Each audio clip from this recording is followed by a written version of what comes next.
Hello, welcome to today's Living Life with Purpose broadcast. I'm your host, Phil Foster. You know, faithfulness is a very important virtue to have in your life, and we read about it a lot in the Bible. As a matter of fact, in Proverbs 28, it says that a faithful man will abound with blessings. And when you start going back and looking at the lives of many of the people that you read about in the Bible, a few people come to mind. Of course, David. You know, David, we most of them remember the story how he defeated Goliath, but David, from a very young age, was faithful to do the things that he was called upon to do. Before David was the king of Israel, he was a little shepherd boy.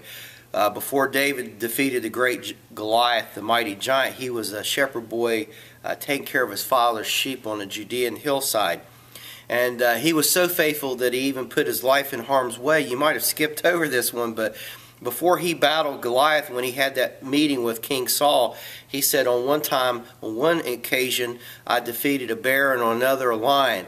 And so David was so faithful to his task, he was willing to place his life in harm's way to defend his father's sheep.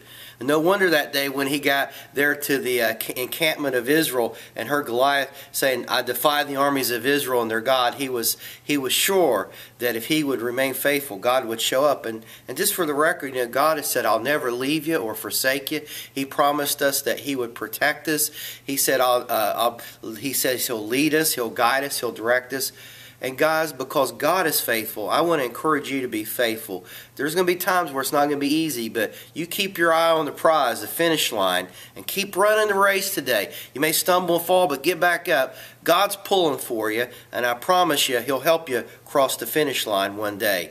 So just stay faithful in every area of your life, in your service in the community, your love of your family, and your faith in God.